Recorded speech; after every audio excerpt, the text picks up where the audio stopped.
investment capital firm. So he went straight into finance basically after his undergrad. So he did not go into mineral or mining engineering. So he's part of the kind of arguably, depending on how you want to categorize it, either the 18% that were in science and technology related fields, or more likely, based on the actual research that we did, the 26% that are in non-STEM fields directly after school. And so the interesting thing, though, about the company that he's working for is although it's a finance company, or investment firm, sorry, it's one that focuses specifically on resource extraction industries. So again, even though he didn't go directly into mineral or mining engineering, his knowledge of mineral and mining engineering projects is probably really useful for his role at Extract Capital, since a lot of their investments focus on things like oil and gas extraction or mineral or mine projects. Right? So just to show you, again, some diversity even within one discipline of where different people from track one can end up going. Now let's pick a different one. We're going to go into MSc, and for this one, we're just going to highlight two different track one alum. Both of them are good friends of mine, and we actually were all in the same class together, so it's kind of nice to kind of show you a little bit more about what they've been up to. On the left-hand side, we have Jacqueline, who started off doing her PY at AMD as a failure analysis engineer, so very MSc traditional kind of a role. Then she went on after graduating to work as a product specialist for Hitachi High-Tech. And so a lot of her role was looking at that intersection of engineering technology and engineering sales, because as a product specialist, she was responsible for understanding what all the different specialized high-tech equipment Hitachi had was, and how that would then help other clients who were using that equipment. But still, again, pretty much in the field of material science. So the lab equipment that she was working with was very materials heavy. She then moved on to become a national sales manager for SciAps. Again, kind of an engineering sales, technical sales type role, before then going on to do her MBA and now becoming a consultant and senior consultant at Deloitte Canada, specifically focusing on risk and process strategy.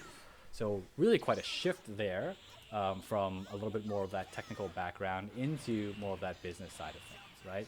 And so again, that's just a display of that transitionary possibility that you have.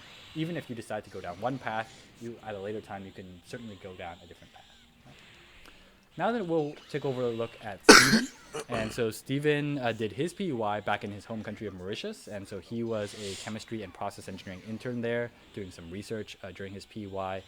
Right after graduating, he took on an internship at GE Healthcare, but then after that, for several years, has been working at ArcelorMittal Dofasco, which is a huge iron and steel manufacturer. And so he's held several roles in that regard, right? So just kind of a highlight of somebody who's taken a little bit more of a traditional pathway in terms of engineering, but again, part of that 19%, that kind of minority of engineering graduates who have stayed within their field based on his personal choices. Now we're going to do this one more time with the field of mechanical engineering. And again, just to illustrate, these are literally just, a handful of examples. We have hundreds of alumni out there in the world, and even specifically from track one, there's tons of people who have gone on to do a lot of really interesting, creative, and wonderful things. So just want to highlight that these are just a couple of examples. They're not meant to be illustrative of the entire range of things. But again, we'll jump into the mech side of things, and we'll see what a few of our alum have been doing. So on the left-hand side, we have Michelle, who has, again, mostly stayed in kind of that 19% of the pie and stuck within mechanical engineering. She did her PUI at Celestica, which is an electronic chip manufacturer, doing mechanical stress analysis.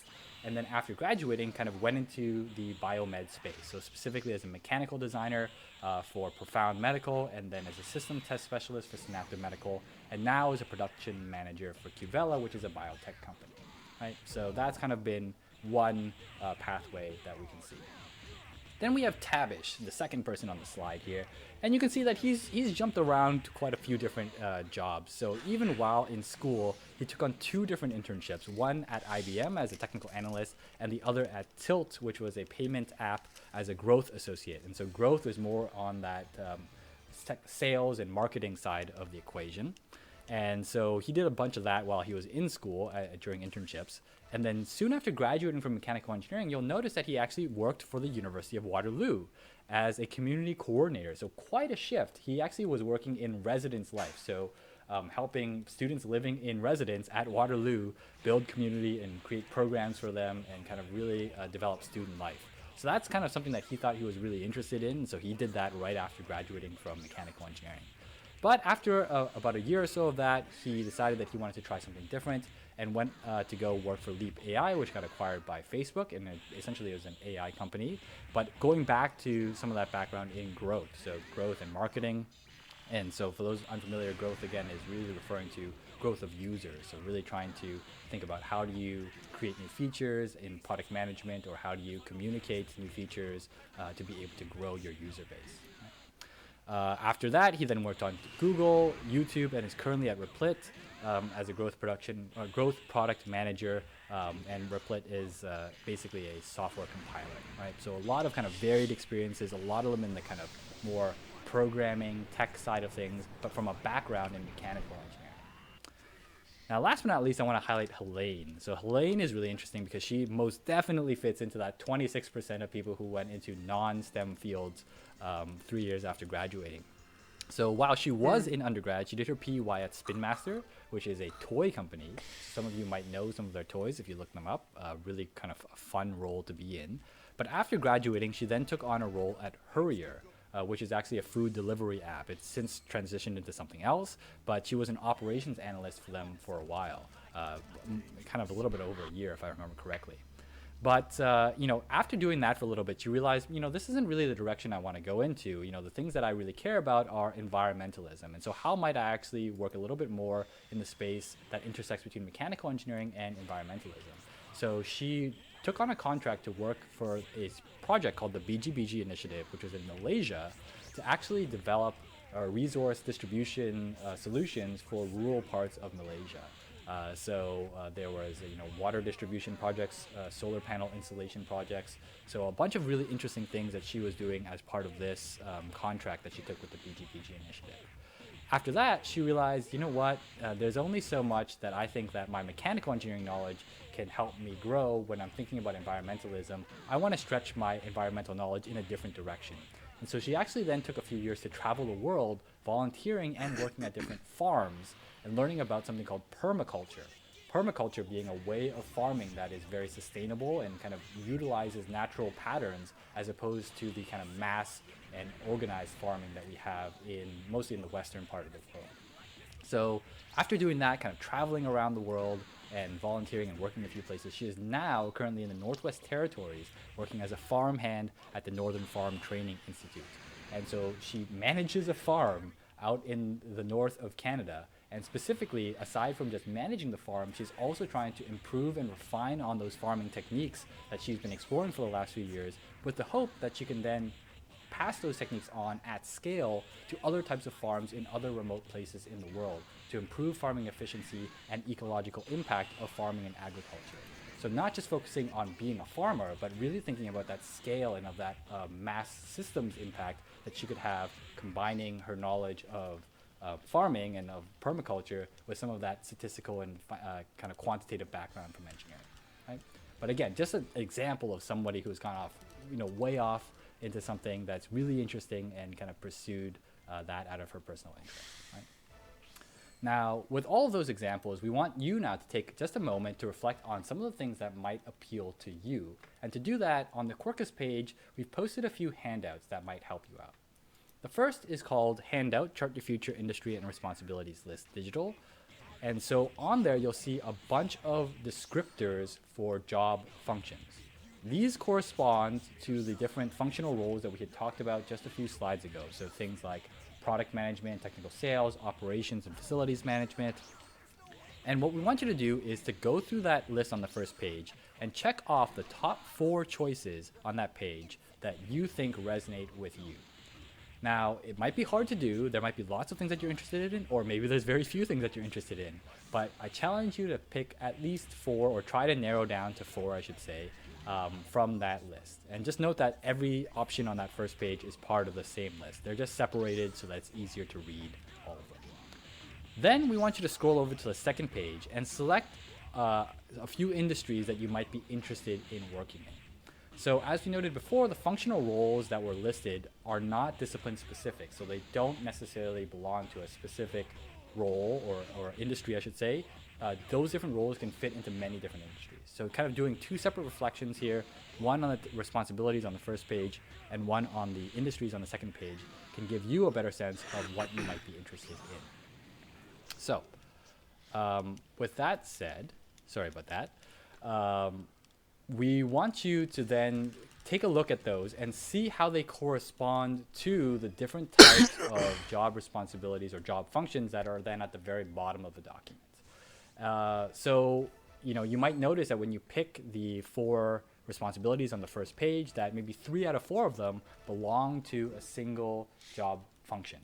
And so that might be a clue that in terms of looking for roles that might interest you or positions or opportunities, that those are some keywords or that's a functional role that you should maybe start your searches on as you're exploring this a little bit further.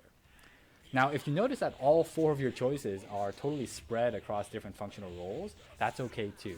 Again, all this is doing is giving you a little bit more information so that you can figure out where you can start exploring some more options in the future. So if you have 4 totally unrelated functional roles based on those 4 choices, then that's fine. You have 4 different roles that you can start looking into in terms of what you might be interested in.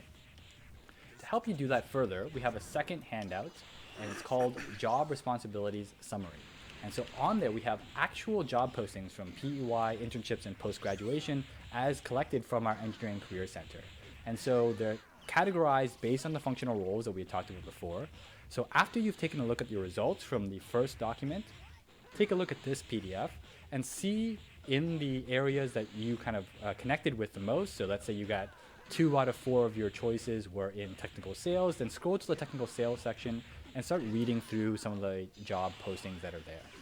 Now, they've all been anonymized, but they are, again, real postings that have actually been posted through the Career Center. And as you look through them, take a sense of reflection and see, was this what I thought it would be? Are there things about this that I really seem to like? Are there things about this that I still have questions about? Are there things that I really don't like? And just take note of them. And keep those in mind as you keep talking to more people and exploring more pathways for where you might go in the future. Now, if you're curious to look for more specific examples of these, then one thing that I would encourage you to look onto is U of T Engineering Connect. So U of T Engineering Connect is a social networking platform that is exclusive to U of T staff, students, and alumni that have been in the Faculty of Engineering. And so you can see here just from the screenshot that it has tons of different alumni, engineering alumni from U of T, who are willing to help you in your development as mentors, to look over, job applications, to talk to you about their career paths. And as you go onto this website, you can actually click onto individual profiles as well to see the career paths of different alumni who have come through U of T Engineering. And you can do searches based on discipline, you can do searches based on graduating year, you can do searches based on industry. So it's a really nice tool for you to be able to find people and learn more about what possible options exist out there and expand your imagination. Another possible option for you to keep exploring is using the school affiliated clubs list. So some of you may know, but the Engineering Society, which is the student government that kind of oversees all of undergraduate activity at U of T Engineering, has an affiliated clubs list. And one section of that clubs list specifically is a professional development clubs section. And you'll see here that there's tons of information, websites and email addresses for different types of professional associations and clubs based on subject matter interest. So if you're curious, for example, about machine intelligence, you might consider going to an event or reaching out to the UT MIST as a club, as you can see here on the second part of the slide, right? We know that it's late in the term, it's kind of coming to the end of your first year, but it is never too late to reach out to different clubs and get involved and find out what opportunities there are. Whether you do it now or you do it at the start of next year or over the summer, it doesn't really matter, but I really encourage you to take a look to see different ways that you can actually explore those options for yourself. All right? So hopefully that's really helpful for you in terms of just kind of painting a picture of what your possible pathways are moving forward from track 1. The next thing that is probably on your mind then is actually making a decision. So you might have all this information, but you still feel really uneasy about deciding on which discipline you want to go into. And so for that, we're going to move you through a little bit of a decision-making process that might simplify things and give you a bit more power as you're making this choice.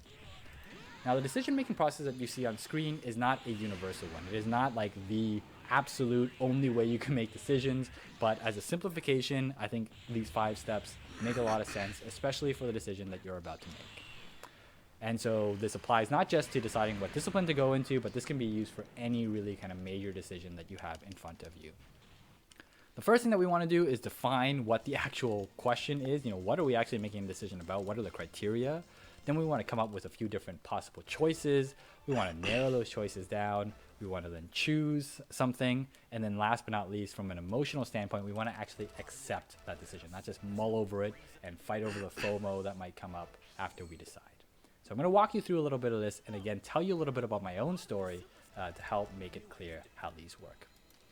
Now, when I was in track 1, I was actually considering 4 different disciplines for moving on into second year. I was thinking about industrial, materials, mechanical, and chemical. So, there was a lot of different options for me. And the first thing that I needed to do was, in this process, define the issue.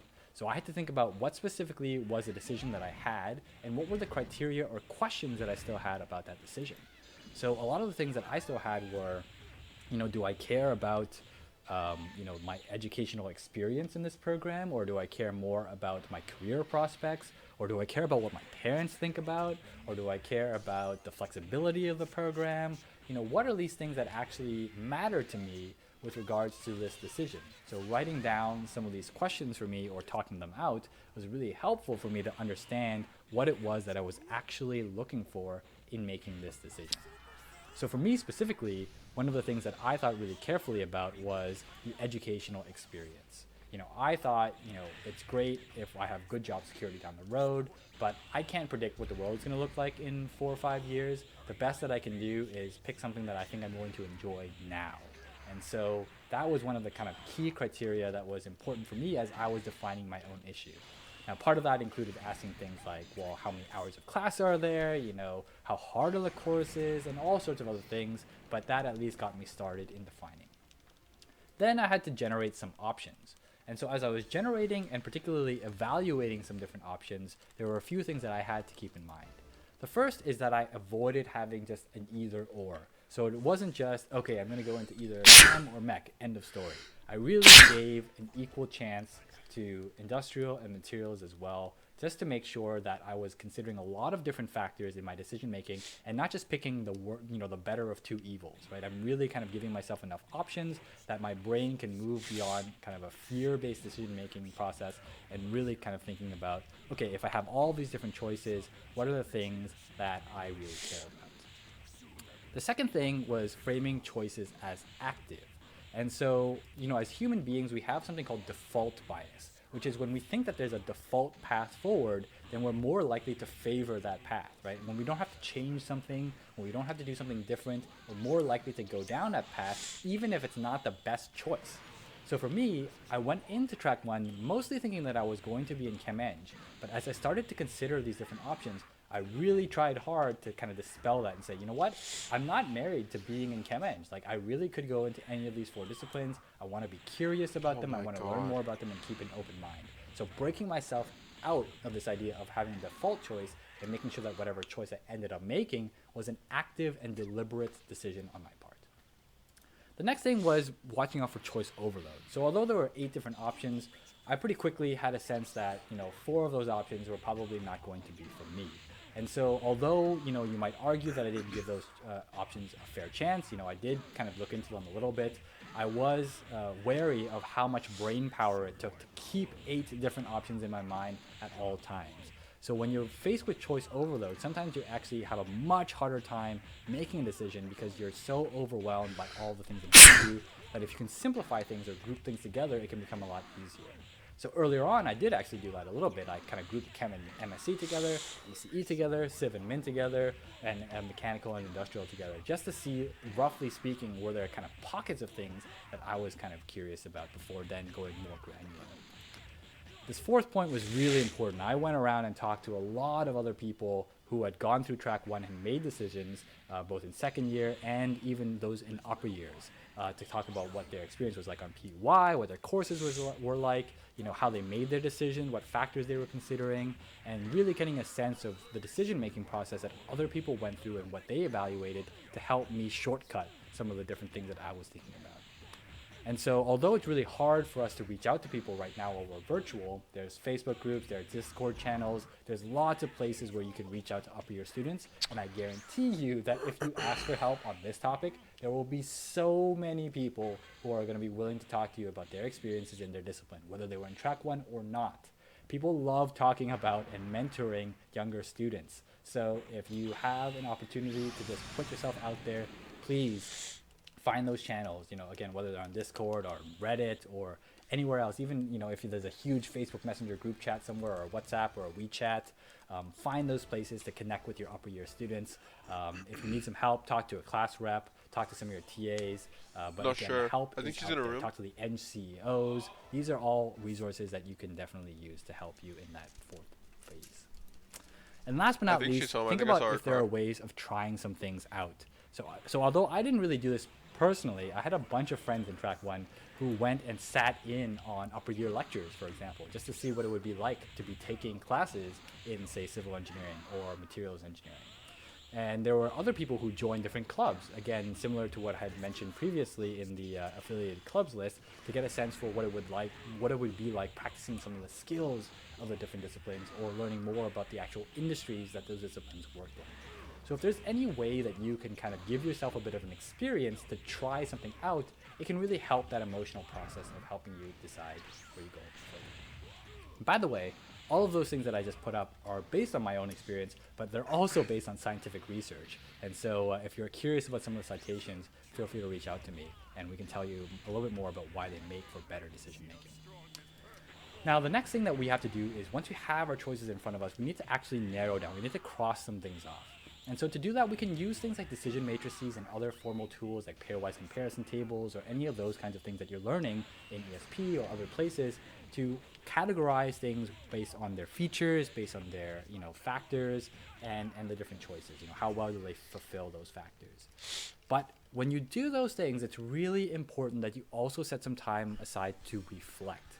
Because although it's helpful to get ideas down on paper doing something like a decision matrix, if it ultimately doesn't feel right, it might be a clue that you're either missing something, that you haven't written something down, or there are certain things that you care more about that you're not actually admitting to yourself, right? So how you feel and reflecting on the process of whether or not it feels right is actually pretty important when you're using tools like this. They're not meant to be prescriptive, even in engineering design.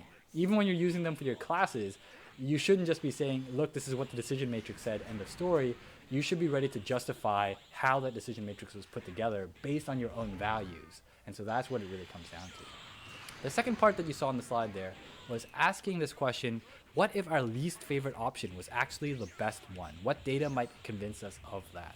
So this is really a question to say, even if, for example, in my case, I was looking at what was one of my lowest options? So one of my lowest options was electrical engineering, just because I really had very little interest in electrical systems.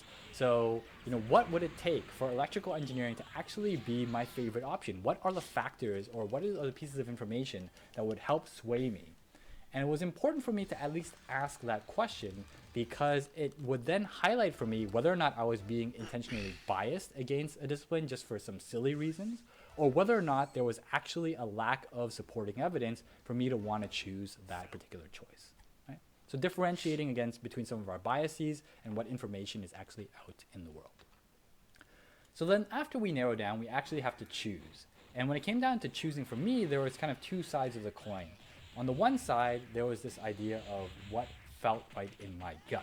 And for us as, trained in STEM, trained in engineering, that's a really dicey thing to say. It's like, well, that's not objective. That's not a really rigorous method.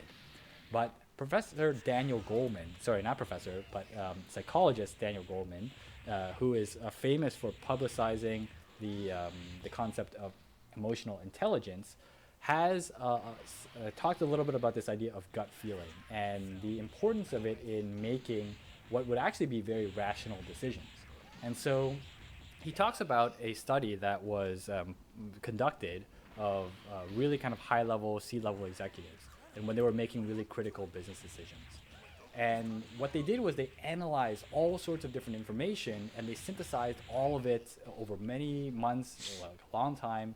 But at the end of the day, those who followed their gut actually made some of the better decisions. And the hypothesis behind why this is because there's actually a way that our body communicates and translates information that sometimes our brain can't always relay through our verbal and language centers. It actually relays it in other parts of our body, like our gut. So when we actually synthesize a whole bunch of information, sometimes it's too overwhelming for our brains to even communicate it back out, but our body knows how to synthesize it in different ways. So that gut feeling is actually a way of us expressing the synthesis of all the information that we've come together with. So in my example, even though I had done all this research and kind of gone through and looked at course calendars and timetables and talked to upper year students and spoken with professors, after doing all of that, which you should absolutely do, there was actually a gut feeling that told me which choice was going to be a better fit for me. And that's what I ended up going with. The other side of this coin was also thinking about who I wanted to be. And so Professor Ruth Chang, who's a philosopher, talks about this idea of how when we have a hard decision, when we have something that has no clear right or wrong answer, there's no quantitative way of fully measuring the impact of a decision, then we actually have the opportunity as human beings to assert and decide what kind of person we want to be based on the decisions that we make. And so one of the things that was really important to me was, I grew up going into engineering loving the physical sciences. And I, at the time, could not imagine not studying more physical sciences. I love physical sciences. So one of the things that I was actually really interested in was industrial engineering. But I knew that a lot of the science in industrial engineering was more on the psychological side. And at the time when I was making that decision, I knew that something that I really wanted to resonate with was somebody who stayed in the physical sciences. And so that was one way that I was able to kind of chop off industrial engineering from my decision-making process. Right? I decided that that was something important to me, and I kind of stood behind my decision to move forward with that. You'll notice that there are some URLs on this slide, and so actually on the Quarkus page there is in fact another handout that summarizes all of this decision-making stuff in one page, including these URLs for your reference if you want to go back and actually take a look at these videos or look at some of the other points that we've brought up. Now the very last part of this whole process is accepting, and there's this quote here by Professor Dan Gilbert that says, the reversible condition is not conducive to the synthesis of happiness. And this comes from his research on what makes people happy, and particularly what makes people happy once they've made a decision about something. And what he's found in his research is that human beings have an amazing ability to actually make sense of events after they happen. So even if we make a decision and it's not the thing that we think we want, if we choose to accept that decision, if we realize that that decision cannot be reversed, and we actually start to appreciate all of the goodness that comes with that decision, we can actually end up happier than thinking about reversing that decision and picking something else, right? And so, this is a common thing that you might think about in the context of, say, relationships sometimes, right? So yes, sometimes you can be with a really bad person and you can have really awful relationships, but a lot of the times good relationships aren't just this perfect pairing of two people who are super compatible. It's actually people who are mostly compatible, but then work really hard in accepting that, hey, I'm actually going to commit to this relationship and I'm going to appreciate all that you bring, and hopefully you can appreciate what I bring. And that's where the happiness comes from. It's not from saying, oh, there's going to be someone else out there that's better and I should just go for the next person who's going to be a perfect match. That really creates a lot of distress and a lot of unhappiness in our decision making.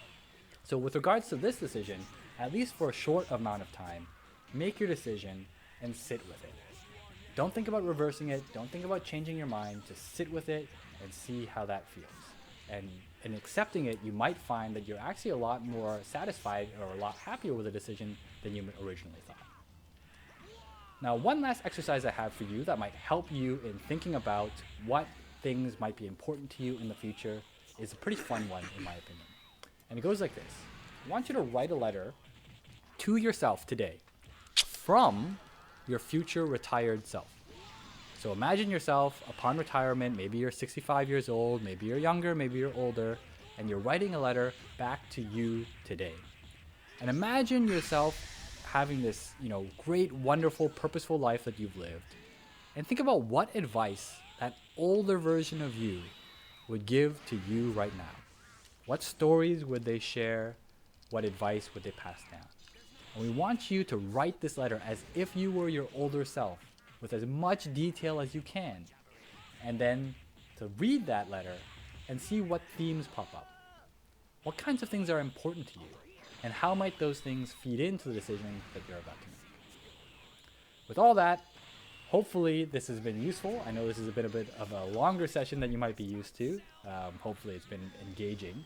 If you are curious about more programming and events and opportunities with Troost iLead beyond what we have here, you can see all of our information by scanning this QR code that's on screen or typing in uoft.me/iLeadStudents, which is the page that you can go to then sign up for our newsletter. You can follow us on our social media at iLeadUoft, Twitter, Facebook, and Instagram, or you can, of course, email me directly at albert.huyn@utoronto.ca. We actually have a brand new podcast that just got released recently.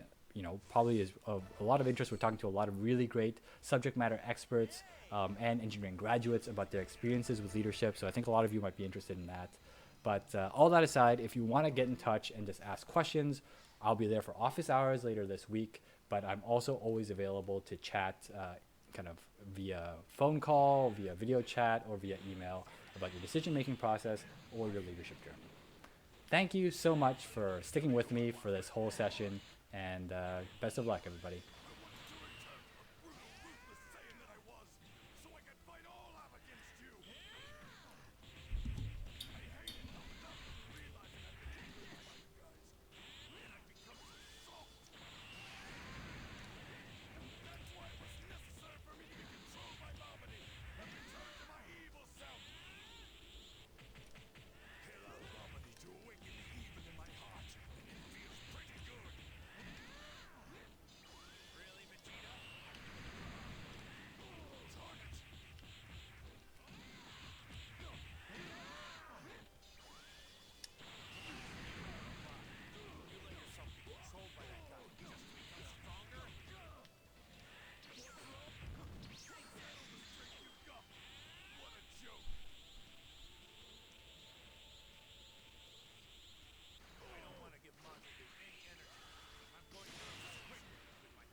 Oh no, does that reach far enough? No, it doesn't.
Damn it.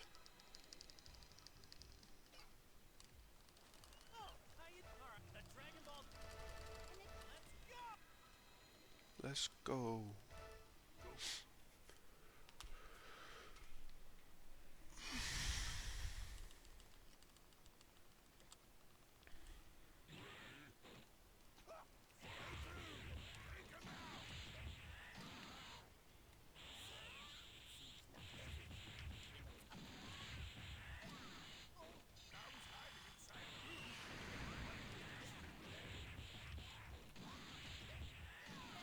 You're pretty smart,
Let's go! Ibrahim! Ibrahim! Because I just got world record. Oh, world record! 57:23. Let's go!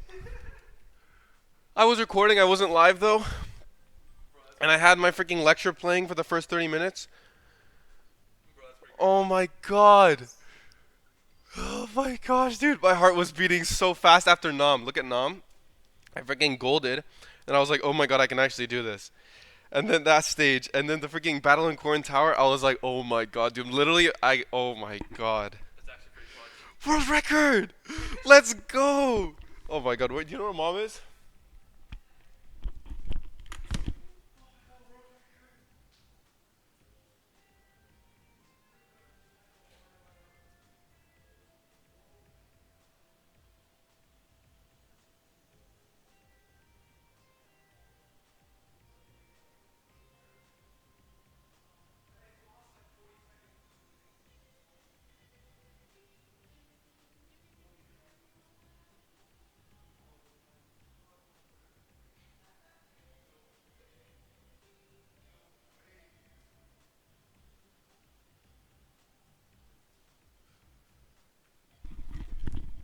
Oh my god! I got a world record, dude. Holy cow. Holy cow, dude. I don't know what to, I don't want to freaking delete my recording or something.